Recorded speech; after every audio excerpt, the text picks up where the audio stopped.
Komið sælblessuð, við ætlum að gera hér tilraun með þátt sem ég kalla fréttaspjall og við hyggjumst vera með sem sagt alltaf á þriðjudögum umræðu þar sem við fáum 2-3 gesti til að svona ræða það sem hæst ber. Við vorum með umræðu oft bæði fimmtudaga og föstudaga sem að svona var svolítið keimlík og rakst á.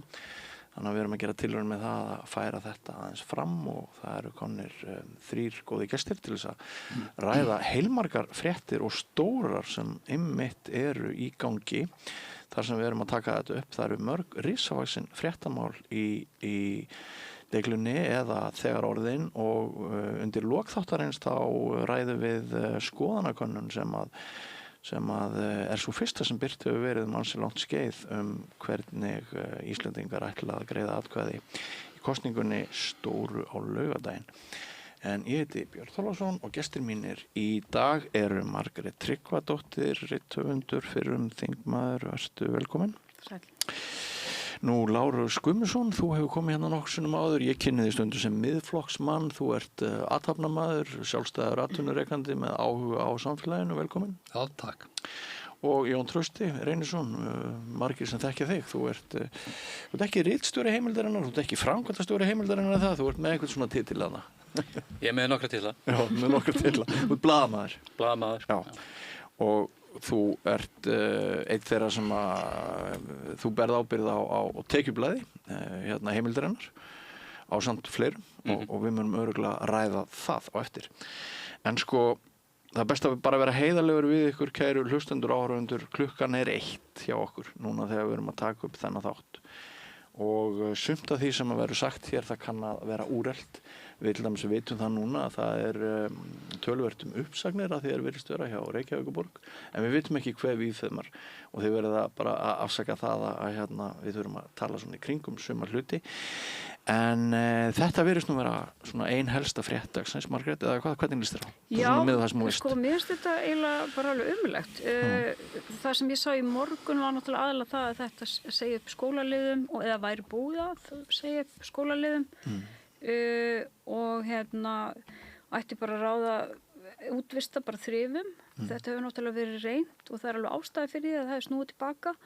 Skólaliðar er ekki bara eitthvað fólk og þú veist, allir sem vinna inn í grunnskóla þeir, það þarf að velja það fólk rosalega vel. Þetta er bara mjög viðkvæm starfsemi og við vitum það bara að skólaliðar gegna gríðarlega miklu hlutverki. Þeir eru ekki bara að sinna kannski ákveðnum nemyndum og svona halda röðu reglu, að þeir eru líka augu og eyru á göngum skólans og þau eru fang fyrir börn sem að kannski líður illa og allt þetta og svo þrífaði líka bara svona meðfram öðrum störfum og kannski eftir skóla, ég veit ekki alveg nákvæmlega hvernig þetta er en að einhvern veginn að kippa þessu mikilvæga fólki út og að, þú veist, að einhverju verða væntanlega eftir til þess að eitthvað fólk komi á vegum einhverju fyrirtækja inn í skólana til að þrífa það kann kannski alveg að þrífa en þú veist, okkur er ekki sama hverjir fara inn í skólana og mér finnst það bara mjög vont að sjá að það sé verið að útvista því og að hver skólastjóri hafi ekki fullkomið kontról á því hverjir eru inn í skólanum á hverjum tíma. Þessar uppsagnir kuð líka vera, við náttúrulega vitum ekki alveg nógu mikið á velferðarsviði og ég veit að bara leikskólastjórar og aðrir hafa verið mjög ánægðir með þá þjónustu sem þeir og þeirra stofnanir fá og ég held þetta sé bara alveg fullkomlega ömurlegt og vanhugsað og það er kannski verið að spara ykkur krónur en þær munu kosta. Það kostar alveg ofboðslega mikið að vanrækja fólk og sérstaklega börn sem eru að taka þroska. Það hefur svolítið verið talað fitulag hjá Reykjavíkurborg og millistjórnendakostnað og svona. Ég held að sé nú ekki í skólalið. En það er ekki beinlínis verið að ráðast að þýfismanni allavega ekki í þessari allur. En Lárus, þú væntanlega hugsar núna, já, þau voru búin að segja að þau ætluðu að ráðast með niðurskurðarhníf hér og þar og þau eru bara byrjuð, eða hvað? Já, málið er að alltaf byrjað í lægstu lögun. Þeir sem eru verst launaðir í skólunum og öðrum stofnunum, þeir eru alltaf settir út fyrst. Og ég held að eina sem að ég les út úr þessu að það er verið að ráða inn ódýrara vinnuafl.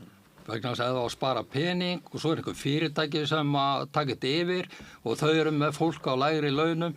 Þannig að þetta bara sem sagt verið að gjaldfella starfið. Já, þannig þú þélist ekkert á það? Nei, þú veist, ég held þetta Þú veist margar aðrar önnur tækifæri til sparnaðar? Já, ég held bara að þú veist að mörg störf eru óþörf, bara hreinskilni sagt. Að þessi störf á gólfinu, þau eru mjög mikilvæg og þetta fólk er oft í mjög nánu samstarfi við börnin, sko. Þannig að ég á áhyggjur af þessu. En hérna, af því þú varst oddviti Miðflokksmanna í Garðabæ og Ari Edwald yfir Orkuveitunni. Líður þér eins og að það hafi eitthvað dregið úr eitthvað tennunar, eitthvað Miðflokksmönnum að gagnrýna nú verandi meirihluta eða? Sko, málið er bara það að ég til að þetta hafi rangt hjá Ara, þú veist, hann ákveður þetta fyrir sjálfan sig og hugsaði þetta í einhver tíma. En mér finnst þetta að vera svona eins og bitlingur sem er rétt að þér og freystingin til að taka bitlingin var meira heldur en pólitísk sýn. Já, það er nefnilega það. Ja, þetta er bara persónulega dálut mitt og þetta er ekkit gagnrýni á Ara per se. Kannski finnst hún sjálfum og líklega að hann geti gert bara marga góða hluti í Orkuveitunni en í þessu samhengi hefði ég sagt bara nei takk. Ok, áhugavert sjónarmið. Jón Trausti, ég er búin að vera að lesa blaðið frá ykkur og líka hjá Frjálsri verslun og ég er bara að klípa mig í handlegginn. Ég vissi ekki að það væri svona margt fólk á Íslandi sem væri komið með það sem við höfum bara kallað í blaðamennskunni fyrir nokkrum árum brjálæðislega háa tekjur. Og þau eru að tala það að það er nú ekki verið að henda þeim burt sem eru með brjálæðislega háa tekjurna. Nei, eins og í þessu tilfelli það sem það vart að fylgja einhverju svona frjálshyggju að úthýsa skólaliðum eða þrifum á skóla og svoleiðis. Þetta er náttúrulega svona grundvallar spurning um viðskipti og svoleiðis að þú fær fyrirtæki, þetta fyrirtæki ræður láglaunafólk til að þrífa. Mjög gjarnan er þetta innflytjendur á Íslandi sem fá þessi störf. Þeir eru ekki í sömu tengingu við nemendunar af því að þetta eru verktakar og þeir eru ekki fastir starfsmenn á göngu skólans og það er ýmislegt sem glatast. En það sem verður til, það má velta fyrir sér, verður til einhver sóun í þessu. Er einhver sóun í því að þú ert allt hérna komið með svona hagnaðarstarfsemi inn í skólana þar sem það er milliliður sem þarf að hagnast. Nú hefur þetta verið álitið mjög jákvætt að það verið til hagnaður og arðgreiðslur og svoleiðis og fleiri fjárfestingar og eitthvað svoleiðis en þetta er samt svona stór spurning. Er hægt að flokka alla þessa milliliði sem verða til hér og þar, bæði bara verið að rukka á bílastæðum út allt og allt þetta sem venjulegi borgarar eru skatlaðir með einhverjum aðferðum einkarekstur. Er þetta endilega gott? Ég veit það ekki. En varðandi tekjurnar þá náttúrulega ef maður skoðar einhver ár aftur í tímann, 20 ár aftur í tímann, þá var náttúrulega brjálæðislegt hvernig misskiptingin var að aukast þegar bankamenn voru með að þá verði einhverjar 80 milljónir á mánuði sem er eitthvað staðar nokkur 100 milljónir í dag. Á þeim tíma þá voru ungir sjálfstæðismenn 2006, 2007 í mótmælaaðgerðum hjá skattinum þar sem þeir lögðust yfir bindin tekjuskattsins, meinuðu fólki aðgang að því og það voru átök við almennu borgarar sem vildi skoða skrárnar en þurfti að leita aðstoðar hjá starfsmönnum skattsins til þess að fá að sjá þær vegna þess að það voru ungur sjálfstæðismaður sem ríghélt utanum þetta. Þannig þetta er samfélagi getur orðið svakalega samdauna einhverjum skrýtnum veruleika. Ég held að við þurfum að hafa það í huga og eins og var þá. En tekjutölunar eru eins og ef við tökum tekjutölur heimildarinnar það er alveg grundvallar munur á tekjublaði Frjálsrar verslunar og heimildarinnar vegna þess að alveg eins og var þarna 2006-07 þá birtir tekjublað Frjálsrar verslunar mjög bjagaða mynd. Það er fyrst og fremst launafólk sem þar birtist, það eru bara launatekjur, það er ekki fjármagnstekjur. Og eins og þetta var gerðist 2006 og 2007, þá voru bankastjórarnir, Hreiðar Már Sigurðsson og fleiri, með gríðarlegar fjármagnstekjur og almenningu fekk þetta er svona skemmtiefni fyrir almenningu á þessan hátt, að það sér einhver ákveðna aðala, það er eitthvað frægt fólk og svoleiðis, en þú færði enga heildan mynd. Þetta er falsmynd sem þú færð með þessu, í besta falli bara brot af myndinni. Heimildin, við tókum það upp á stundinni að birta og reikna út fjármagnstekjuna, það er tímafrekara, tekur miklu lengri tíma og meiri vinna, en það er bara svona prinsip að því að þetta er ákveð gagnsæi, en það sem við náum ekki yfir er það eru aðalar sem að safna inn gríðarlegum auðæfum inn í eignarhaldsfélög sem þeir eru ekki búin að taka út ennþá, þannig að þetta gefur ekki fulla mynd af því sem er að gerast eins og við bendum réttilega á. Má ég aðeins koma inn á þetta, að því að ég er mjög hrifin af ykkar framtæki og að því að ég líti raun og veru svo á að tekjublað Frjálsrar verslunar sem gefur þessa falsmynd, þetta er eiginlega verra en ekkert vegna þess að þú ert að fá bara hreinlega rangar upplýsingar og það eina af stóru legunum á Íslandi er að það sé svo mikill jöfnuður vegna þess að það sé launajöfnuður á Íslandi og tekjublað Frjálsrar verslunar er helsta málgagn þeirra sem halda því fram að það sé nú eiginlega bara allir svona á þessu rófi þegar að mesti munurinn á Íslandi er í eignum og með fjármagnstekjum og öðruvísi tekjum sem þú sérð ekki í útfærnuðinu og ég held þetta bara, þú veist, ykkar vinna í þessu, ég held þetta skipti gríðarlega miklu máli og og einmitt samanburðurinn, þetta var nú ekki alltaf ratar hvort tveggjum mitt heimilega gerði það núna, en það er einmitt alveg nokkrir á báðum með mjög mismunandi tölur. Já. En ég tek eftir í að sem sömu opinbera starfsmenn, menn eru með töluvert hærri tekjur heldur en var fyrir nokkrum árum að þetta er orðið svolítið kósí að vera ríkisstarfsmaður. Ég var nú, ef ég má stela orðinu, þá var ég nú atvinnumar í knattspyrnu fyrir margt löngu. Hvernig varstu launaður? Ég ætla aðeins að koma inn á það og svo upplýsa alveg 100%. Okay. Það málið var það að stærsta hlutfall launana var árangurstengt. Það þýddi það að vel gekk á vellinum, þá mókar peningum. Ef það var illa gekk, þá var aðeins minni í kassanum. Og þá var árangur liðsins. Árangur liðsins að sjálfstöð. Ekki hvort ég var góður að slæma. Fyrst ekki aukalega fyrir að skora 1 mark. Nei, liðið. En hins vegar, þá mætti kannski færa þetta yfir á forstjóra nokkura stórra fyrirtækja á Íslandi. Og til að mynda Æslandir, ef við tökum það sem dæmi, ár eftir ár rekið með tapi á kostnað bara samfélagsins. Forstjórinn, hann er náttúrulega alltaf á höfðingja launum, þannig að ég myndi lækka launin hans strax, nema að fara að snúa við árangurum. En bara fyrirtæki eins og Landsvirkjun og svona skilur þetta er alveg brjálæðislegar launatölur og nú voru það stutt síðan við fórum í gegnum sveitarstjórnarkosningar og það var mikið talað um það þyrfti að taka til og það væri fyrirlega og svona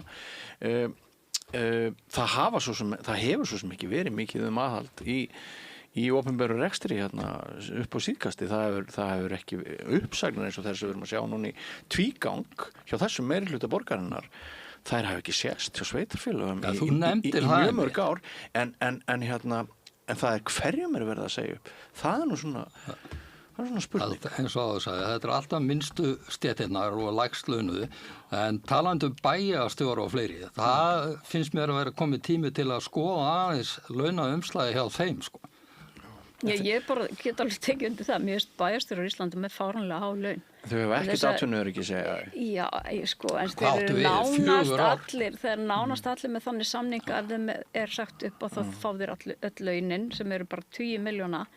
Ég er ekki alveg óháð í þessu. Ég er að tek þátt í bæjarpólitíkinni í Kópavogi, sitt í nefnd hjá Kópavogsbæ og Sko, en þú vilt vera fulltrúi í svona sveitafélagi vegna þess að þú hefur einhverja hugsunur og þú vilt vinna fyrir samfélagið þitt. Þetta ekki þannig að það sé svo ofboðslega erfitt að fá hæft fólk í þetta. Það ekki þannig. Það er bara alveg frekar hæft fólk sem býður sig fram bara alveg upp á von og óvon að komast, þú veist, bara til að hafa áhrifast samfélag og bara mikið af því fólki mjög gott fólk. En mér finnst við alltaf vera að sigla lengra og lengra frá þeirri hugmynd að það vera hóf. Já, ég bara samlaðir og líka bara þetta, þú veist, þú horfir á eitt sveitafélag. Hvað af sveitafélagi raun sem það hvað viltu að tekjumunurinn í sveitafélaginu sé? Viltu að bæjarstjórinn sé, þú veist, viltu það virkilega að bæjarstjórinn sé á 7-földum launum sem ég sýnist svona í Kópavogi með þá sem eru kannski skólaliðar? Ég hugsa þetta sé svona 6-7-föld laun. Einar svo stétt núna sem hefur fengið töluverða kjarabætur, það eru grunnskólakennarar. Mér sagt, kennarar, grunnskólakennarar segja mér að það sé ekkert óalgengt að grunnskólakennarar sé með 1 milljón, jafnvel rúma 1 milljón í laun og það bara þykir ansi gott í samanburði við margt annað á sama tíma og við vorum einhvern veginn öll sammála það að kennarar væru með mjög léleg laun fyrir ekki svo mörgum árum. En nú ber svo við að það búið að hækka launin en samt eru margir sem halda því fram að menntakerfið hafi aldrei verið ónýtara heldur en akkurat núna. Það er til maður á Selfossi, kennari þar sem segir að það sé líka bara vegna þess að forista menntamála sé svo versta. Hann segir að menntamálin hafi aldrei verið í verri höndum en núna og talar þá Ingu. Þeir eru brjálaði núna síðast út af þessum að breyta þessi talnakvarða einkunnakerfinu með allt og stuttum fyrirvara. Már Ingólfur Másson, grunnskólakennari í Vallaskóla á Selfossi, hann segir bara að Inga sé ömurleg. Við höfum aldrei verið með jafn lélegan menntamálaráðherra og allt sé í hershöndum. Við sjáum Hauk Arnþórsson, stjórnsýslufræðing, stíga fram með grein í síðustu viku þar sem hann segir þið kennar þið þurfið bara að biðjast afsökunar á árangursleysi ykkar og þar vísar hann til PISA-könnunar og svona. Þetta annað sem getur verið gaman að ræða. Já, ég sko algjörlega til að tala þetta og bara afsakið fyrirfram ef þið komið slítið að því að þetta bara mjög mikið hertsamál og nú ætla ég að tala hérna bara sem formaður rithöfundasambands. Hve lengi? Ég gæti tekið þáttinn yfir. Nei, sko, ég reyndar ekki formaður Hagþingi sem félag kennslubóka en okkar verk rithöfunda og öllum sviðum auðvitað notið kennslu en það var hægt að nota miklu meira. Nei, þá það síló, sko. Þú ert með engamarkaðinn sem bara jólagjafirnar og svo ertu með eitthvað ríkisbatteri sem búið til bækur. Það væri allt í lagi ef að það ríkisbatteri myndi búa til bækur. Þau bara, þú veist, það kemur svo lítið. Það námsgagnastofnun. Já, það hét það einu sinni. Sko, vandamálið að við erum að eyða 1/7 á hvert barn í kennslugögn með við Norðurlöndin.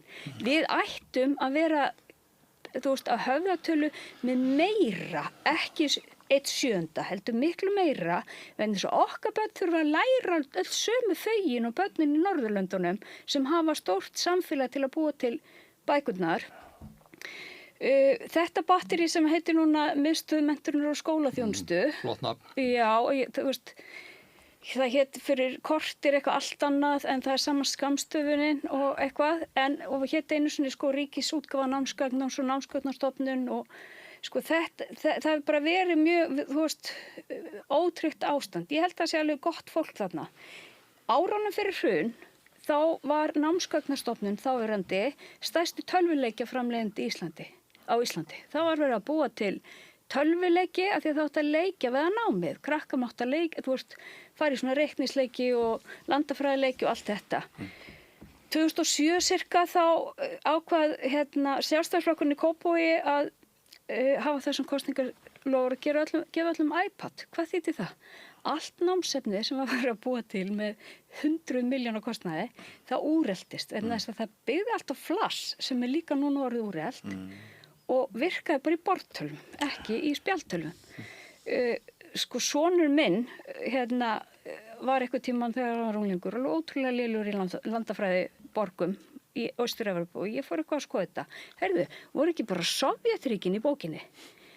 Þú veist, sem að voru, sko, það voru 12 árið eða eitthvað síðan þau liðu undir lok. Hvernig gat þetta gerst hjá okkur? Veist, við erum svo léleg í að byggja innviði. Þetta er grundvallaratrið og hvað gerist, allir þessi kennarar sem að ég held að sé ekki á ofháum launum, þeir eru að búa til sín eigin mannásefni vegna þess að það er ekki til og núna þegar gervigreindin þá eru við rithöfundar og fleiri örgla í bara gríðarlegum vandræðum vegna þess að kennarar eru hreinlega að hlaða inn heilu skáldsögunum inn í gervigreind og láta gervigreindina búa til verkefni. Þú veist, þetta er náttúrulega margfalt, þú veist, lögbrot. Ég láta kannski gervigreindina þýða bækur fyrir nemendur erlendum uppruna. Þetta er allt að gerast og við höfum rætt þetta við ráðuneytið og það er allir voða sorry yfir þessu en spurðu, þú veist, viljið þið ekki bara koma eitthvað leiðbeiningar til skólana? Halló, við erum lobbyistar, eigum við að koma með leiðbeiningar inn í skólana? Viltu komast eitthvað að? Já, mér langar bara, ég veit að hann á rétt á að komast að næstu, sko, en ég vil bara spyrja heimanámið. Er það ekki orðið þannig að ég allan að sé það hjá mínum barnabörnum að heimanámið orðið nánast ekki neitt og hvernig með það að get ekki lesið sér til gagns. Þegar ég var með ung börn á sínu tíma, þá las maður alltaf með börnunum þá þau gátu lesið reiðbrennandi sjálf. Það eru margir sem bara segja þetta saman þú. Þetta hafa bara verið hluta vaktinni hjá foreldrum. Og það vonandi bara ennþá. Ég held að það sé fullt af foreldrum sem lesa fyrir börnin sín. En ef þetta hefur breyst í okkur foreldrunum, þá er það ekki beint við kennarana að sakast heldur okkur. Nei, ég er bara að tala foreldra vandamál. Já, akkurat. Já, ég var nú á foreldrafundi í gær og niðurstaðan á honum var í rauninni að það væri verið að bakka svolítið frá þessari tæknivæddu nálgun yfir aftur í blá blýant og það var þá líka að vera til bækur. Það verið að vera til bækur. Þetta hefur náttúrulega verið rannsakað og niðurstaðan er svo að ef þú skrifar eitthvað með blýanti eða penna, þá manstu það frekar heldur en ef þú stimplar þið inn í tölvu og svoleiðis. Það er þetta rof sem verður við tæknina. Ég held að flestir foreldrar kannist við þessa martröð að fara inn á appið Mentor og reyna að bakka og fara út úr því og reyna að finna verkefnin og allt þetta. Það varði eitthvað rof að milli foreldra og skólans í kringum þessa tæknibyltingu og með þessa bókstafi og liti og allt þetta foreldrar eru kannski misjafnlega í stakk búnir til þess að fylgja þessu eftir en ég held að það þurfi eins og Margrét segja, það þurfi aðeins að stíga tilbaka og fara yfir í grunninn og ég meina gervigreindarbyltingin það er einhver rannsóknir sem sýnir það líka þeir nemendur sem nota mikið gervigreind þeir ná kannski meira árangri í verkefninu fyrstum sinn skammtíma en það situr minna eftir. Ég held bara Já, fyrir ekki ásakið. Ég held bara að þessi meinbögur er svo öllu saman. Við Íslendingar tölum alltaf allt endalaust. Hvað má betur fara og hvað skuli gera og kemst aldrei neitt verkefni að stað. Það þvælist í nefndum og ráðum og aldrei eru menn sammála eitt eða neitt og þessar boðleiðir eru óþólandi. Þetta á bara að vera skýrt, heimanám og svo er bara alvöru kennsla í skólanum og bekkirnir er allt á stórir á mörgum stöðum þar sem eru bara úir og grúir af líka krökkum sem eigi ekki erindi inn í venjulegt bekkjakerfi og þessu er öllu grauta saman. Er vandamál hvað forystakennara er í mikilli afneitun? Ég held að þau séu ekki afneitun. Er það ekki? Nei, það hef ég ekki. Það er allavega ekki mín tilfinning. Finnst þér gagnrýni yfirleitt vel tekið? Mér finnst núverandi formaður vera einhver lægin vera á þeirra. Svona reynir að nálgast hann. Svona, já, reyna að setla hann. Rosa duglur í að setla. Eða svona að reyna að setla alltaf hann. Maður sér það. Ég hef haft pínu gaman að því og hef auðvitað gaman að þessu ráðherra svolítið. En ég myndi ekkert endilega verið að vinna undir þessu ráðherra. sko. Ég held ég að veri í fyrsta árganginum sem fór inn í þetta bókstafkerfi, verið margt löngu og ég bara, mér fannst það mikil afturför bara sjálfum sem unglingi sko. Og, ég held að það skipti bara engu máli hvar þeir notaður svo allir sem allir bara sé með, þú veist, hann. Ég voru að skilja á hvað skala og ekki meina, A, B, C og D og þú veist ekkert hvað þar á milli. Já, sko, eins og núna er verið að kynna þetta kerfi, þar sem er ekki til 1-4, einhver sem skrifa bara nafnið sitt og getur ekkert, eða þú veist, reiknir ekkert dæmi, hann er að fá sömu einhvern og sá sem að reyndi. Já. Og ef að, sko, ég er alveg sammála því að það geta verið að fella börn, en hérna, þarf þetta ekki samt í raun að vera þannig að við sjáum hvað er að gerast, ef þetta á að vera mælikvarði, þú veist. Já. Heyrðu, það er eitt mál sem við erum öll að hugsa jafnvel þóttu sem að tala eitthvað annað og hérna, og það er kosningin á laugardaginn og ég ætla bara að ítreka það sem ég sagði áðan við ykkur, hlustendur og áhorfendur, að við eigum von hérna í lokaumræðinnar á könnun sem Vísir mun sennilega birta, maskínu könnun, kannski fara bara detta inn niðurstöðu brálega. Við ætlum að ræða það sérstaklega. En áður en við gerum það, þá mér langar að bera undir ykkur það sem að Guðmundur Andri Tórsson skrifaði í morgun. Hann skrifaði: ég greiddi í gær atkvæði í þjóðaratkvæðagreiðslu og upplifði með því atkvæði að ég hefði meira að segja samfélagi mitt en þegar ég sat og greiddi atkvæði á Alþingi með djúpri virðingu fyrir þeirri megin stofnun. Þar gat maður að vísu haft áhrif í nefndum sem mér fannst alltaf mikilvægasti og ánægjulegasti hluti starfsins. Ég átti erfiðara með leikrænu tilþrifin í þingsalnum eins og hann orðar það, sem vissulega eru stór og mikilvægur þáttur líka. En þarna í gær fann ég að ég var einn þeirra 1000 sem ríkisstjórnin hefur leitað beint til leiðsögn í stærsta hagsmunamáli þjóðarinnar. Bara vinnum aðeins með þennan punkt. Líður ykkur þannig að þetta sé bara einhver stærsta hagsmunastund í sögu íslensku þjóðarinnar eftir örfáa dag? Ef að byrja á þér, Lárus. Já, ég verð nú bara að viðurkenna það. Mér líður þannig.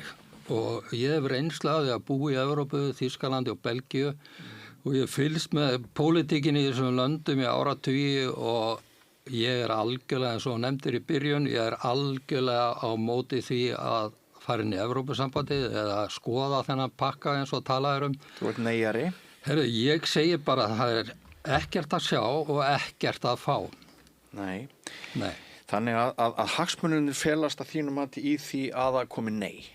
Já, ég hef enga sérstakra persónulega hagsmuna að gegna eða einhver slík sjónarmið.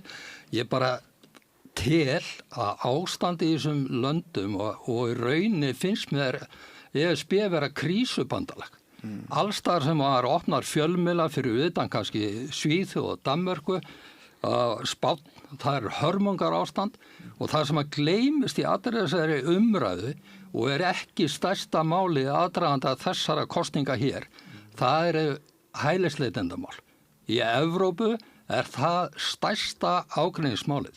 Það er bara hvernig ég að stöðva þetta flæði flóttamanna inn á Evrópusvæði. Og þetta er ekkert smá mál. Þannig að þér finnst að með neyinu séu að koma í veg fyrir það sem gæti orðið mjög mikil skaðið og ógn fyrir Ísland. Ég held að þess vegna finnst þér þetta svona stórt? Sko, ég held að ef við gengjum færum inn í Evrópubandalagið að þá myndi, sko, í dag er að þannig, það eru 320.000 Íslendingar sem búa þetta og nú fara maður strax að tala fordóma. Það eru 83.000 innflytjendur. Og þá er ég ekki að tala hælisleitendur, þeir eru 20.000-30.000 og hinir 50-60. Þetta er allt og stórt hlutfall fyrir lítið samfélag og Íslandir. Og ég held að næsta áskorun hjá okkur verða ég að koma í veg fyrir að þessi straumur til Íslands muni stór aukast. Og það var frétt það núna í vikunni að Spánverjum var að fjölga mjög mikið á Íslandi. Út af hverju haldið að það sé? Vegna þess að stjórnmála ástandið og innflytjenda ástandið á Spáni er komið á það stig að mörgum finnst ekki lengur búandi. rosalega margir Íslendingar á Spáni. Þetta svo mikið kjaftaði. Það er á öðrum ástæðum. Það vegna þess að þeir geta nýtt eftirlaunir sín þar að einhverju viti sem tekst ekki hérna heima. Það var þetta bara hlutfallsleg hækkun, það er svo fáir Spánverjar að það þarf ekki marga til að hækka. Hvað er kjaftaðis? Sko, mér finnst þetta bara viðurstyggilegu málflutningur hér. Nei, bara í alvörunni, mér finnst þetta mannfjandsamlegur og viðurstyggilegu málflutningur og mér finnst að þú ættir að skammast þín fyrir að tala svona og hugsa svona. Heimurinn, við búum hérna á einni plánetu, það er svoleiðis. Það er rosalega margt að gerast inn í heiminum núna. Bandalög og heimurinn eins og við bara þekktum hann verður ekki, þú veist, við erum að horfa á það alltaf riðlast og við þurfum að ákveða hvar við ætlum að vera. Ég vil að við verðum hjá Evrópu, ég vil ekki að Ísland gangi Evrópusambandið hvaða samning sem en ég held að þessi frábær tími til þess núna. Ég var á Alþingis þegar það var síðast sóttum, þannig að ég bara fylgdist mjög vel með því. Þá vorum við á hnjánum? Þá vorum við á hnjánum og það var rosalega vont eftir að hyggja að vera í samningaviðræðum á þeim tíma. Og það er bara, síðustu vikur ég hugsa svo oft þetta. Svo vorum við í iSafe sem að bara flækti málið allverulega. Nú, ég hjóla fram hjá ykkurum 50 milljarðar og þetta er svo dýrt, þú veist, á hverjum degi. Síðast kostaði þetta 400 milljónir öll sem sagt 4 ára umsóknarferli. Það eru 800 milljónir og núvirði. Við fengum 30 milljarða í ípastyrki á sama tíma. Við græddum semst á þessu 29,5 milljarð að sækja þennum. Og þetta voru allt saman verkefni sem við þurftum að fara í hvort sem Þetta var ekkert, þú veist, það var ekkert auka. Við vorum ekki aðlagast. Þetta fór í alls konar verkefni að laga stjórnsýslu. Ég meina eins og Hagstofan fekk stóran hluta þessu, laga þjóðhars útreikninga til að þeir veru bara samanburðarhæfir. Jón Trausti, sannleikurinn hefur ekki haft hann eitt rosalega náðugt síðustu vikur í þessari baráttu. Ég man þegar þú komst til mín í vor, snemma í vor, og þú spáðir því að bottar og hernaður og að orðið yrði hallað. Þetta gæti orðið veigamikill þáttur í kosningabaráttunni. Nú eru bara örfáir dagar. Við erum búin að sjá rosalega margar einkennilegar staðhæfingar. Hvað er þetta að segja? Hvernig horfir á þetta núna þegar eru bara örfáir dagar í úrslitin? Þetta er náttúrulega í fyrsta lagi alveg ótrúlega flókið verkefni að taka afstöðu til allra þessara þátta sem það snertir. Alveg hárrétt sem kemur fram að síðustu árin hafa nánast verið fordæmalaus í fjölgun útlendinga. Og það má segja það að það er ljóst að aðlögunin, það er ekki verið að vinna í aðlögun fólks miklu leyti og ég meina íslenska hefur vikið sem tungumál í mörgum aðstæðum. Hvað sem okkur finnst það?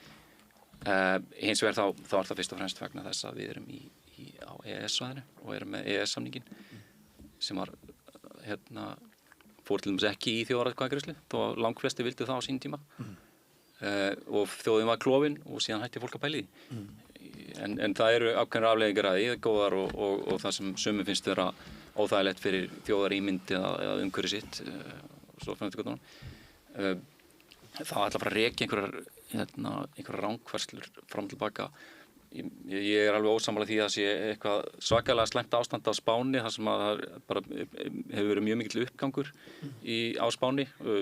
Spáni hefur gengið í gegnum mjög erfiða tíma sögulega séð í gegnum einræði Frankós og svo fram eftir göttunum og ástandið það núna held ég að flokkist undir að vera mjög gott og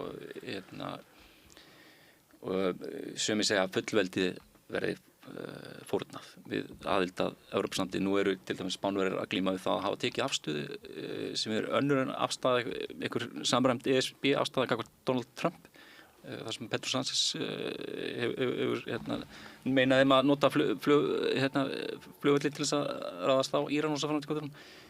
Þannig að það væri mikið verkefni að ætla að taka einhverja afstöð til þess hvað satt og hvað ósatt í þessu öll saman. Af því það líka verið að fjalla ákveðna óvissu sem með samninga. Mér finnst ég líka bara að hafa heyrt það svo oft í kringum mig hjá leikmönnum að það sé ekki verið að kjósa það sem verið að kjósa. Heldur sé bara verið að kjósa beint aðildið ekki. Ég verð bara að hrósa Neyjurum fyrir þessa herferð. Fyrst þegar hún hófst, þá hugsaði ég með mér, nei, þetta mun aldrei fljúga. En þetta hefur flugið. Ég veist að ég verð að taka upp samtali við þig hérna á það. Það að þú segir að sé skammalegt að hafa áhyggjur af því að hér streymi eftirlitslaust inn það verður ekki engin breyting á flæði fólks. Hvað ætti að gera? Á Ísland að taka á móti öllum sem vilja hingað að koma? Það verður aldrei þannig. Það verður aldrei þannig. Hvað áttu við? Þetta óboðlegur málflutningur. Þetta er rasismi og óboðlegur málflutningur. 65% Íslendinga að telja að illa hafi verið haldið á þessum málum. Já, og það er ekki óboðlegur málflutningur að færa rök fyrir því. 1% af fólk sem heldur fram vitleysu er ekki staðurinn. Það verður ekkert sannari fyrir það. Oh my god. Þú veist bara 50,000 flies eat shit. Mér finnst þú svolítið djarfur, Lárus, vegna þess að það er eitt sem allir Íslendingar eru sammála og það er það að allar þessar útlensku hendur sem hafa komið hér inn í atvinnulífið hafa haldið okkur gangandi. Núna síðustu ár. Við báðum þessar hendur, við báðum fólkum að koma og við vorum svo heppin að við höfum aðgengi af fólki sem hefur bara haldið upp í íslensku Hvenær hef ég sagt að ætti engir að koma hingað? Nei, en þetta er bara, við erum bara ekki sammála þetta. Við erum búin að fá frábæra þjónustu hjá mörgum, Pólverjum og fleirum og sambærilegum þjóðum. Þjónustu, við erum að tala fólk sem býr hérna, borgar skatta hérna, tekur þátt í samfélaginu. Það er ekki þannig að einhver ákveðnir hópar í þjónustur, það er enginn að tala það, ekki nokkur maður. Já, en það tengist ESB, það tengist ESB ekki nokkuð skapaðan hlut. Nei. Það er kannski tvennt sem ég var til að koma inn á með þetta, að við erum að tala að hingað hafi komið Pólverjar og unnið og mjög margir náttúrulega bara eru Íslendingar í dag og hafa bara orðið hluta af samfélaginu og þetta er mikilvægt að fólk komi og vinni hérna og það er jákvægt að það sé vinsælt að koma til Íslands. Nú þeir hins vegar, þegar ég segi þeir, þá er að tala Pólverjar og Litháar og fólk af fleiri þjóðurnum, því að fækka núna, þeir fara til baka. Það er 10% hækkun á launum í Pólandi á einu ári, sama í Litháen. Og atvinnuleysi bara horfið nánast í Pólandi. Já, þannig að það er gengi alveg gríðarlega vel hjá þeim. Í öðru lagi þá er í Evrópusambandinu, alveg eins og Lárus nefna, það er alveg mjög eldfimt ástand vegna innflytjendamála að fólk telur að það hafi margir telja að það hafi fjölgað of mikið innflytjendum og allt það sem því getur fyllt með kostum og göllum. Marine Le Pen mælist með mest fylgi fyrir forsetakosningarnar í Fraklandi. Í Þýskalandi sjáum við AfD rísa. Þjóðernis sinnaði stjórnmálamenn á uppleið í Evrópusambandinu, þannig að það getur vel verið að þeir skoðanabræður þínir verði við völd í stærstu ríkjum ESB. Nú tekur undir hennar orðum að það sé einhver rasismi hafa áhyggjur af því. Nei, ég sagði ekki rasismi. Þú sagði skoðanabræður og þú veist sem hafa áhyggjur af innflytjendum. Já, það er yfirleitt svona mjög mikið hægri fólk eins og Le Pen. Stimplaði bara sjálfur, sko. Stimplaði sjálfur, ég bara er að tala eins og flestir Íslendingar. Hvernig myndir þú lýsa því við hórunu? Ég myndi bara segja það að ég væri hlynntur þeirri stefnu að hér væri eftirlit með landamærum og það kæmi ekki hver... Það er það sem þau eru að við. Það er rauninni það sem er... Það er öll Evrópa að tala um. Það er rauninni það sem Þorbjörg Sigríður Gunnlaugsdóttir dómsmálaráðherra hefur verið að tala fyrir og vinna í. Hún er sjálf búin að tala fyrir því að stofna þennan brottfararbúðir fyrir þá sem eru hér ólöglegir. Er það ekki ESB? Og það er ekki gengið neitt. Það er ekki gengið neitt. En það sem ég er að segja er að Evrópusambandið það í rauninni getur fæst í þessa átt sem þú ert að tala um, alveg eins og í aðrar áttir og við erum hvort þið með frjálsan flutning fólks samkvæmt EES. Það er að nefna við Pólverjana að það er harðduglegt fólk margir Pólverjar og það er líka rasismi að segja heil þjóð sé hártugleg, þú veist, þetta er bara, þetta er óboðlegur málflutningur. Íslendingar voru svo þrældulir. Þannig að ekki vera með svona, þú veist, talandi eins og þú ert með. Pólverjarnir koma hingað. Þið tvö eruð ekki að fara saman á kaffi. Nei, alls ekki, sko. En Pólverjarnir, margir hverjir, koma hingað og hafa komið á undanförnum árum til að safna fé, til þess að búi í hæginn fyrir svo flytja aftur heim til Póllands. Og þeim hefur gengið mjög vel með það. Og ef það er harðduglegt fólk, má ekki segja það? Nei. En sko, það sem ég var að reyna að koma inn á áðan, það var það þessi hellingur af fólki sem að muni greiða atkvæði á laugardaginn eitthvað allt annað heldur en í rauninni felst í þessu augnabliki og ég er hugsi yfir því, ég sá til dæmis það var kona í gær, Helga Bryndís, píanóleikari. Hún hafði farið í sund og það var einhver sem var að klæða svo í fötunum við hliðanum sem var svo stolt af því að hún var búin að kjósa og af því að hún vildi ekki að Íslands börn fari í Evrópuherinn og þetta er sko, maður getur hlegið að þessu en maður getur líka svona svolítið sko grátið að þessu og maður getur líka spurt sig hvort kannski tímasetningin á þessari kosningu var svolítið hæpin og vond bæði vegna þess að það er sumar, það er fjölmiðlar á Íslandi eru mjög laskaðir og illa í stakk búnir til þess að fjalla þessa kosningu. Við höfum séð alveg gríðarlega polariseringu, við höfum séð Morgunblaðið gjörsamlega flippa út í hatri og anduð og heift þar sem hver forsíðan fætur annarri er merkt og svo getum við líka alveg nefnt miðla á hinum ástnum eins og DFF sem við finnum alveg slagsíðuna líka að hve miklu leyti þetta lýðræðisveisla á laugardaginn og alveg frábært tækifæri eins og Guðmundur Andri var að segja sem ég vitnaði til og að hve miklu leyti þetta bara riggað endar bara með peningum, illafengnu fé á lokasprettinum og svo framvegis. Má ég byrja? Allir? Sko, mér finnst þetta frábær tímasetning. Sko, ég hefði ekki aðborið annars svona silfurþáttin með Sigmundi Davíð. Það var svo gott að hafa þetta fyrir, bara í alvöru talað, þegar er búið að vísa máli til þjóðarinnar, að þá á þingið að halda sér tilbaka. Sko, já, af því að, þú veist, þingið er okkar venjulegi vettfangur til þess að taka lýðræðislegar ákvarðanir. Þegar er búið að láta segja bara núna er það bara boltinn hjá þjóðinni, þá er þingið ekki að skipta sér því. Þá er bara að segja, já, gjörðu þið svo vel, ok, það getur við, ég meina, við höfum bara fordæmum í Sviss, þar er reyndar bara, þú veist, kemur bara svona kynningarefni heim og það er afstæða flokkana liggur alveg fyrir og það má alveg, en þá þú veist, svo er tryggt að það séu hlutlausar upplýsingar og þar er við vondum málum. Ég held að sko sumari hafi bara verið frábær tími. Það sem er vont og Össi var að benda á er að það vant bara löggjöfin í kringum þetta allt saman er bara ekki nógu góð. Nei. Og það til dæmis að peningar geti flætt í jáneirhreyfingarnar báðar og við vitum ekkert hvaðan þeir eru að koma, það er hræðilegt og það er bara alveg rosalega vont. Það gæti verið Brexit moment í rauninni sko svipar. Já, og svo líka náttúrulega bara það annað sem við bara ráðum ekki við og það er bara hvernig tæknin virkar, algoritminn. Ég hef verið kosningastjóri bara fyrir nokkrum árum og það var, þú veist, sko ég gat ekki með nokkrum móti vita hvað einhverjir aðrir markhópar voru að sjá að kosningaefni. Það er ekki hægt að svara einhverju sem þú veist ekki hvað er. Og við vitum það alveg bara, þú veist, á samfélagsmiðlum, ég meina, ég sé bara fólk sem er sammála mér. Já. Þú veist, það er bara einstaka, nei, ef ég ætti að, þú veist, hugsa, þú veist, að þetta veri kjósendapollurinn, þá færi þetta svona 80-20.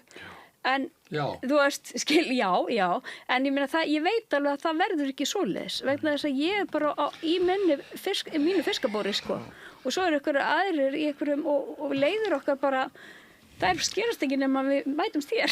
Þjóðin þarf að spyrja sig, hvað eru við að fá út úr því að fara í ESB? Og þá finnst mér að ránt, áður en að þjóðaratkvæðagreiðsla fer fram, að það sé ekki einu svona listi verið það sem við viljum fá út úr þessu. Það er svolítið næsta kostning, sko, sem átt að Já, næsta, það er nú alveg... Ef það verður önnur. Og í öðru lagi að þá sem sagt, verið að mata fólk á því að það fái miklu betri hagstæðri lán og borgi lægri vexti. Hefur einhver ábyrgur aðili sagt að það sé að fara að gerast? Já. Það er bara fullt af ábyrgum aðlum, hérna bara fjölmargir hagfræðingar, langflestir. Fjölmargir. Ég held að það sé sögulegt yfirleitt, bara gögnin segja það. Þú skoðar vaxtastig hjá þjóðum sem gangi í ESB, fyrir og eftir, þá lækkar vaxtastig. Kvissbang búm hjá okkur að lækka eitthvað vaxta. Það er heldur ekki kannski að tala eftir 20 ár. Svo er önnur spurning, má ég klára? Helst ekki. Svo er önnur spurning, það er hvað vilja ESB fá frá okkur? Já, þetta til dæmis... Það er að segja mér það að við séum að fara inn í bandalag og gefa ekkert frá okkur. Þessi sko hræðslu áróður, hvað vondu útlöndin ætla mögulega að gera við Ísland? Nú ert þú bara jámaður og nú ert að tala... Ég er jámaður, það er alveg rétt. Það er alveg rétt, ég fer ekki leið með það. Heldur það að við þurfum ekki að gefa eitthvað frá okkur? En sem sagt, ég get haft skoðinu þótt ég sé jámaður. Og ég get verið þáttastjórnandi þótt ég sé jámaður og það er bara ágætt fyrir hlustendur og áhorfendur að vita það að ég ætla að segja já á laugardaginn en það sem ég hef áttað mig á í þessari umræðu er það að minnstakosti 50% hennar, ef ekki 90% hennar, þau snúast það sem er ólíklegt til þess að geta gerst og það er það sem tekur mig aðeins út úr því hvað þetta er búið að vera heilagt og skemmtilegt og fjörlegt og frábært. Mér finnst bara svo mikil orka fara í ruglið og bullið, ef ég á að segja ykkur alveg eins og er og mér varð hugsað til þín, Jón Trausti, og þess vegna finnst mér gaman að fá þig aftur núna bara korteri fyrir niðurstöðu í þessa umræðu, af því að sko ég man að þú spáðir svolítið svona, það var einhver óhugur í þér þegar þú varst og þegar vorum að velta þig fyrir okkur, hvað yrðum næstu mánuði? Já, finnst þér að hafa gengið eftir eða? Mér finnst það bara að hafa legið fyrir í fyrra. Það er kannski alveg áhugavert fyrir umræðina að spóla tilbaka í umræðina veiðigjöldin og spádómana sem voru setti fram þar og umsagnar frá sjávarútvegsfélögunum, Lýsi til dæmis, sem Lýsi HF talaði bara að það yrði ekki hægt að fá hráefni í lýsið ef þetta gengi fram á þingi og þetta var málþóf sem að sló mitt og svo framfíkaturum. Lýsi var síðan selt á, hvað var það, endaði 30 milljörðum eða núna í árinu. Fyrst með til 40 milljörðum. Sjávarútvegsfélögin hafi verið að hækka alveg gríðarlega mikið í kauphöllinni síðasta árið. Heimsættarspárnar, hugsanlega rætast einhvern mann en þetta hefur farið í hina áttina. Það er vaxandi vaxandi hagnaður og ég ætla ekki að útiloka það að það verði neikvæðar afleiðingar. Það er alveg klart mál að það eru einhverjar neikvæðar hliðar á báðum málum varðandi ESB. Ég vil bara fá það upp á borðið. Hvað þurfum við að láta af hendi? Já, það er einn, Haldið þið virkilega að það sé bara fríspil? Og þá sjáum við það í samningunum. Það er allir sammála það, Lárus, að við ætlum ekki að láta af hendi það sem skiptir Ísland mestu máli. Já, ég meina, eitthvað þurfum við að láta af hendi. Nei, við getum bara sagt nei. Eina leiðin til að komast að því er að segja já. Nei, en það er ekki núna laugardaginn, heldur í kostnaðum eftir. En varðandi vextina, þá náttúrulega, við getum hort til Færeyja, þar eru húsnæðisvextina held ég í kringum 4%. Færeyja er undir Danmörku, sko. Undir Danmörku með tengsl við dönsku krónuna sem er tengsl við evruna. Alltaf verið, sko. Þetta er bara svo. Lágu vextinir í Danmörku eru lágu vextinir í Færeyjum. Og ef við skoðum vexti í Evrópusambandinu þá er þeir náttúrulega miklu lægri. Vaxtabyrði hérna er, við erum að borga 31–40% meira af lánunum okkar núna heldur en Við erum á miklu hærri launum heldur en í samanburðarlöndunum. Launin eru raun hægt að hækka umfram verðlag. Það er svipuð hækkun og launavísitölu og verðlagi síðasta árið. Atvinnuleysi er aukast, við erum ekki í meistaradeldi í þessum skólamálum eins og vorum að tala um áðan. Þannig að mér finnst að vera ógild rök í þessari umræðu að við séum einhvern veginn fremri öllum og svo fram til göttunum. En mér finnst líka alveg blasa við að það er ekki eins og það þurfi ekki að gefa eitthvað, ég er ekki að segja að gefa eftir, en það þurfi ekki að fórna einhverju við það að gangi í Evrópusambandið. Það eru bara fordæmi það að það getur orðið hagræðingi í landbúnaði til dæmis. Það er áskorun. Á móti ESB með alls konar styrki til landbúnaðarmála, sérstaklega jaðar. Varðandi sjávarútvegsmálin. Mér finnst alveg gild rök hjá nei-sinnum að segja, Írar eru 90% ánægðir með að hafa gengið í Evrópusambandið, einn ánægðastur öllum, en sjávarútvegurinn kvartar þar. Sjávarútvegurinn er alveg sára lítill hluti af hagkerfi Írlands, en á Íslandi skiptir sjávarútvegurinn miklu meira máli. Og svo, ef marka má yfirlýsingar frá stækkunarstjóra ESB og álitsgerð prófessorna þriggja við lagadeild HR, þá er nokkuð ljóst að það er svigrúm fyrir samninga sjávarútvegsmál eins og öðru, sérstaklega út frá sérstöðu. Eina dagblað landsins dregur orð stækkunarstjórans í efa. Já, Morgunblaðið var náttúrulega með bara ósannindi á forsíðunni sinni eins og prófessornir sögðu og í leiðrétningunni sinni þetta er líklega lengsta leiðrétning sem ég hef séð, en nú var þetta ekki leiðrétninga því að þau bökkuðu ekki alveg með þetta. Þá voru að fara rök fyrir því að fyrirsagnir myndi lúta sínum megin lögmálum, en þú getur aldrei verið með fyrirsögn sem er ósönn, og ef þú ert með fyrirsögn í fjölmiðli, þá viltu geta staðið undir henni. Ef það er haft eftir einhverjum öðrum, þá þarf það að hafa það í gæsalöpum eða í viðtíkingarhætti eða eitthvað þannig. Þú fullir ekki bara, af því þá getur líka bara valið að fullir eftir því hvað þér finnst henta. Mér langar aðeins að koma inn á þetta með sjávarútveginn og Morgunblaðið á blaðsíðu 18 í dag. Það var svo skemmtileg grein í bókanum sem heitir Kæra Heiðrún Lind, fullyrðing þín er einfaldlega röng. Og hana skrifar maður sem ég veit svo sem engin meiri deili á, hann heitir Torben Foss. Og hann fer bara yfir þetta og þetta er frábært og ég setti þetta inn á Facebook hjá mér og fólk getur fengið þetta þar og þar stendur: höfundur hefur meðal annars verið fulltrúi norska sjávarútvegsráðuneytisins í Brussel, aðstoða fiskimálastjóri og ráðuneytisstjóri í sjávarútvegsráðuneytinu. Hann var fulltrúi sjávarútvegsráðuneytisins í samningunum EES og aðildarsamningunum 1994 sem í Noregi. Og hann fer bara yfir þetta lið fyrir lið og líka bara það að bara þessi samningar sem að normenn svo felldu, að þar voru bara vararlegar undanþágur. En talandi umræðuna, þá náttúrulega, það er ekki hægt að horfa fram í því að Morgunblaðið tapar 1,2 milljónum á dag. Þannig að þetta er, látum vera að einhver fjölmiðill ákveði að taka upp málstað, jafnvel málstað eigenda, en að vera niður... Nú skulum við ekki fara að tala fjölmiðla á Íslandi. Jú, að vera niðurgreiddur Ég ætla einmitt að eyða einhverjum mínútum í það áður við fáum þessa kleinu Þetta er auðvitað bara yfir áhrif á samfélagi. Þetta er óeðlilegt. Gríðarlega áhrif á niðurstöður kosninga. En ef við tökum til dæmis bara Heiðrún Lind, þú ert að tala með hana. Ég hef bara vegna umfjallana haft samband við Heiðrún Lind með spurningar vegna þessara stóru mála, veiðigjaldamálsins og ESB-málsins. Hún bara svarar ekki. Hagsmunum verður sjávarútvegsins á náttúrulega svara fyrirspurnum. Ég skil það mæta vel að ákveðnir svona forsvarsmenn fyrirtækja og annara svari ekki fjölmiðlum sem eru alltaf með ákveðna afstöðu til allra mála. DFF til dæmis skrifar eingöngu ríkisstjórnina á jákvæðan hátt. Það er alveg saman hvað gerist og þeir eru með miðflokkinn til dæmis og Sigmund Davíð á heilunum og það er valla dagur sem líður á þess að sé reynt að koma að höggja á hann og svona er bara fjölmiðlaflóran á Íslandi. Styrkjum er dreift. Ég held að þetta sem þú segir, það sé til margsum sem margir hugsa. Það er bara ekkert að marka þessi fjölmiðla, þetta er bara polariserað, hver er bara í sínu liði og hvað verður þá sannleikan? Sannleikurinn er bara mjög flókin. Það er sagt að fylgja peningunum að það þarf að vera hægt að rökra þetta. Morgunblaðið er sannlega að fá peninga frá fólkinu sem er að berjast gegn ESB. Þetta liggur upp á borðunum. Það er allt annað heldur en að það sé einhver efnisleg slagsíða í einhverjum tilfellum eða einhver grunur það eða staðhæfingur það. Við reyndar hefum tekið þetta samtal áður og þú veist að nákvæmlega að þið fáið styrki frá ríkinu. Morgunblaðið fær meiri styrki frá ríkinu.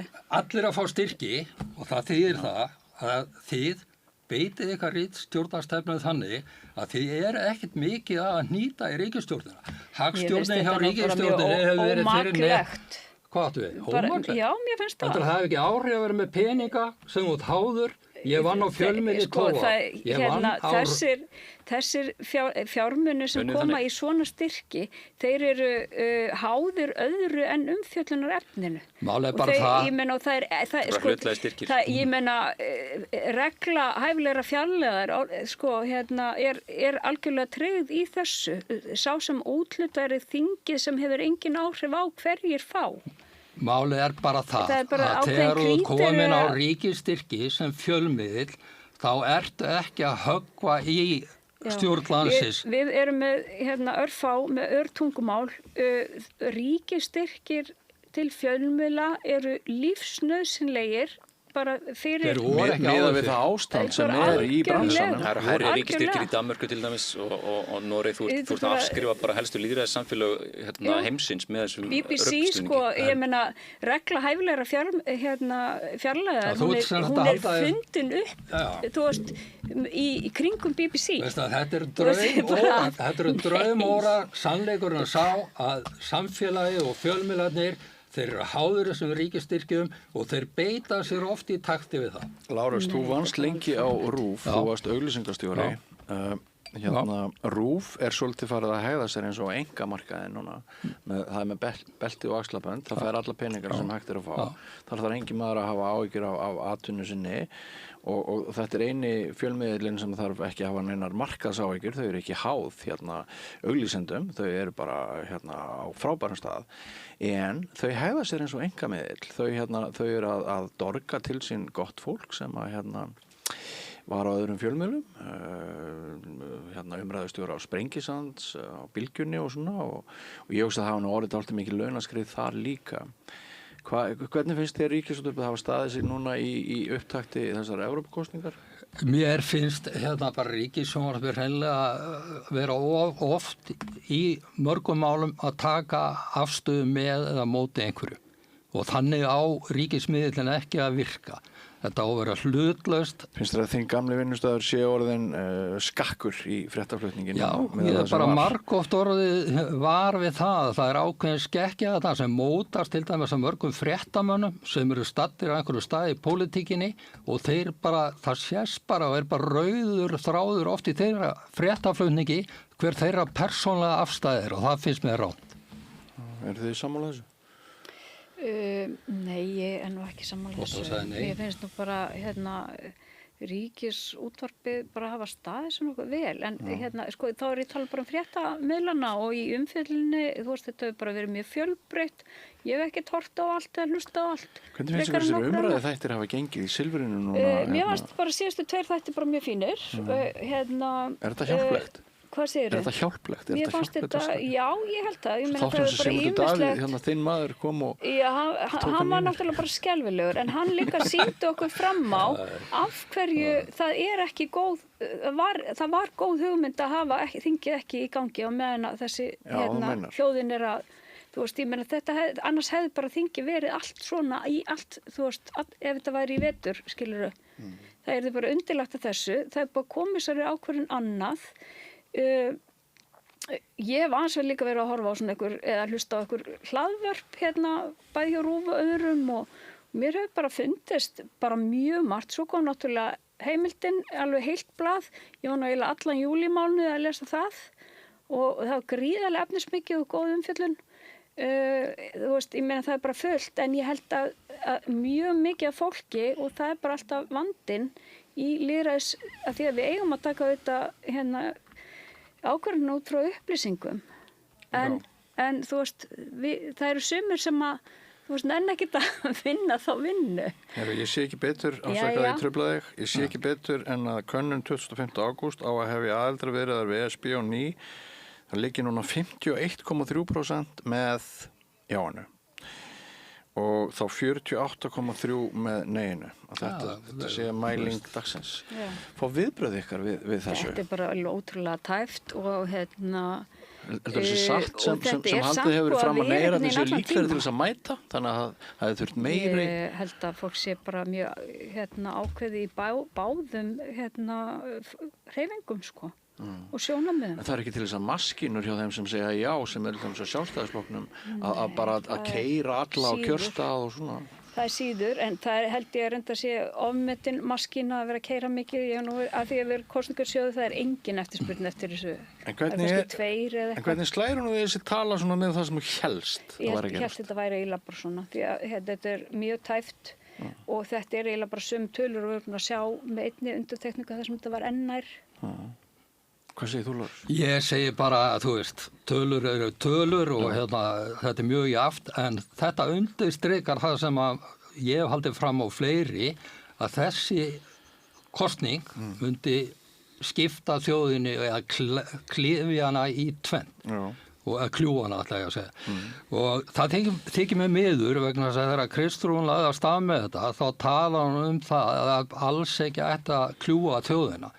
En það er mikil hitt í þessu, mikil reiði í báðar áttir og ég held að það muni líða langur tími, hvernig sem þetta fari, þá til að náist almennileg sátt á meðal þjóðar. Já, en hvað segir staðhæfinguna að jafnvel þótt já að þið hefði mælst með 55% núna og nei 45, þá sé ekki víst að það myndi duga á kjördag vegna þess að þið neyrar, þið hafið það meira svona í ykkar, það sem meiri orka í ykkur að þið hafið meiri sterkari samfæringu. Já, og líklega mætu kjörstag. Ég tek undir það. Ég tel að það muni fara þannig nema verði einhver svona hugarsnúningur hjá yngra fólki sem nennir yfirleitt ekki að mæta á kjörstað og er ekki til í að skipta sér mikið alls konar pólitík. Þú kastar ekki inn hangklæðinu með þessu tölu? Nei.